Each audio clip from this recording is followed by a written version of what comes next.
Hey, welcome everybody to another episode of Embracing Authentic. It's your girl here, Janelle, and I'm here with my girl, Marissa. And we're here to be a little festive today with Halloween right around the corner. Costumes, Beyonce, you want to be Maui.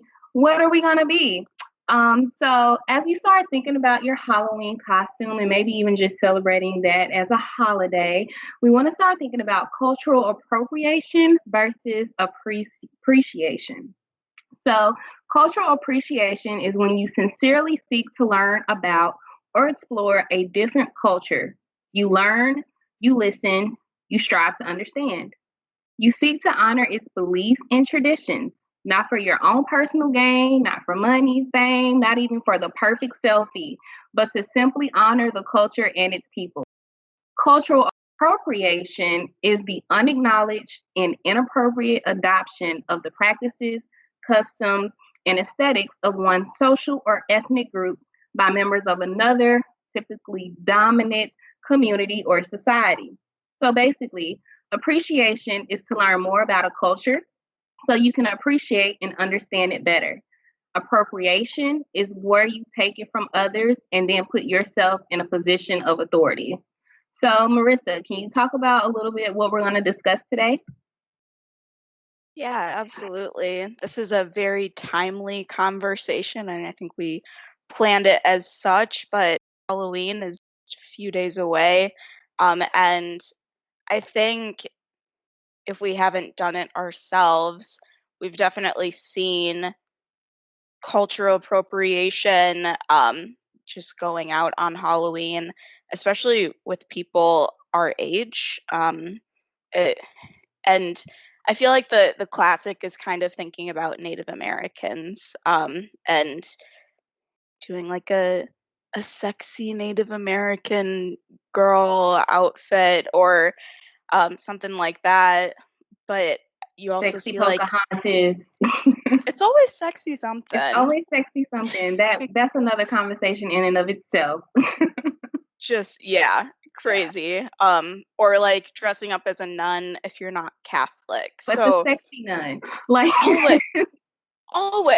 It's like I've never seen a always. nun dressed like that, I went but to Catholic school and just let's say that's not their costume. Okay. It's no, just not their no, not at all. costume. So, yeah, we wanted to dig into that conversation a little bit, and we really want to talk about how to honor cultures without appropriating them. So, there's a real fine line between appropriating a culture and appreciating it.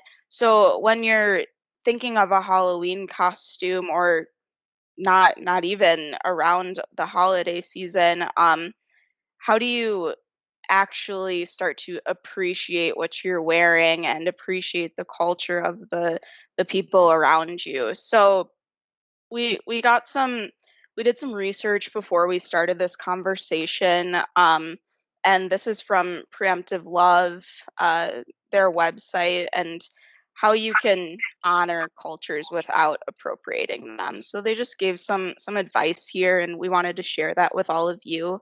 So first is give more than just credit.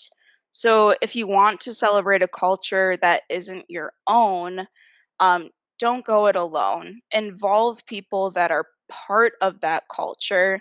Ask them questions, assuming that they want to be involved with what you're doing, and invite them to share their stories and experiences and to give you some background on what their culture means to them instead of just throwing a costume on and saying, like, I'm a nun. It's like, Right. If you want to be, a singer or artist that is a different nationality or race of you, your skin color does not need to match if they're a different skin color than you. I've seen that a lot of different articles. People are saying, "Oh, I'm going to be Bill Cosby," and you're in blackface. That's not you don't need to appropriate. take that step. You can just get the ugly sweater and call it a day. Exactly. Also, don't be Bill Cosby right now. Also, don't be Bill Cosby, Not but good. it's But yeah, I like the first, agree. You yeah. can you can be a person of a different culture or a different race without having to take that next step where, let's take blackface for example, where there's a negative history there and Right. it's not appropriate to do that, because then you're not appreciating um, the show or the artist or the actor. You're just dressing up in blackface. Like, do your research. Blackface came about because it was to keep African Americans out of the entertainment industry. So they would rather have Caucasian actors and actresses paint their faces black in order to not hire African American artists who were definitely made for these type of roles. Or the inverse of it, dressing up like Mammy from like Gone from the Wind, or Aunt Jemima or Uncle Ben, things like that. Those are characters that you've seen in this new light. They're getting rid of it. Like, I buy Aunt Jemima pancake mix because it tastes good, but I know her history is not one that my culture may be appreciative of. However, this whole company that made pancake mix is like, nope, we need to find somebody new. Uncle Ben, nope, we Yep. need to find somebody new. So just do your research. In a world where we have Google literally at our fingertips, to say you don't know is just not an excuse anymore. Exactly. 100% agree with that. So education is a really easy thing, especially nowadays. You can spend 3 to 5 minutes on Google and learn decades of information. So, So true. s- Instagram.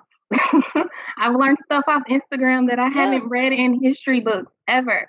So, exactly. yeah, So, another thing to talk about how to honor cultures without appropriating them, being conscious and intentional. Think about what you're doing and who it's going to impact when you walk in the room.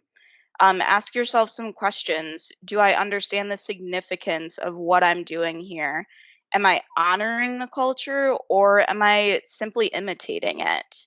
Am I perpetuating a stereotype? I feel like this is a really big one. Am I perpetuating a stereotype that might hurt those that belong to this culture?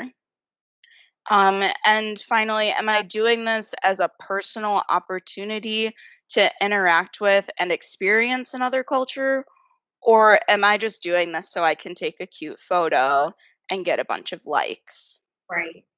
So I think it's important that um, when we're talking about appreciation versus appropriation, we ask ourselves those questions to really differ between the two because, like we mentioned before, it really is a fine line. And finally, the last thing that preemptive love recommends is they say, don't borrow what you don't understand. So that's simply saying a good rule of thumb is to only honor cultures that you really understand in depth, that you've taken serious time to study. If you don't understand a culture, you're far more likely to fall into cultural appropriation rather than cultural appreciation. Exactly. Just do a little research. You can ask Google or Alexa or Siri. They will all lead you to the right information.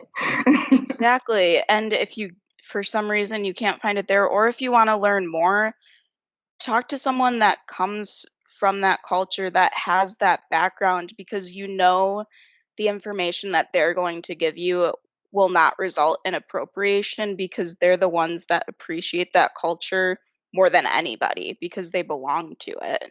Agree. Go to your subject matter expert. There you go. There you go. Exactly. There's SMEs for There's everything. sneeze for everything. So when it really comes down to it, just in closing, intention is what differentiates cultural appreciation and cultural appropriation. Cultural appropriation, it divides people and it reinforces toxic stereotypes. So it puts people in a box based off of a handful of things about their culture. Cultural appreciation has the right intentions. you're trying to learn, you're trying to gain understanding, and ultimately you're honoring the culture that you're portraying or talking about. Exactly. So I know that this was a quicker conversation. I hope you guys appreciated it. I know it was just me and Janelle, but hope you guys got something out of it. Um, Next week, or our next episode, we're going to be talking about code switching, which Uh, I know is something that Janelle and I um, are pretty passionate about because we've experienced it. So join us next time with Jermaine. He'll be here as well. And if that's something that interests you or that you have close ties to, please join us. There's a form on Flow. We'd love to have you as our next guest. yes, so thank you. I've enjoyed our conversation, Marissa. I And have as well. this has been another episode of Embracing Authentic. Y'all have a great night. Thanks, everyone. Bye. Bye.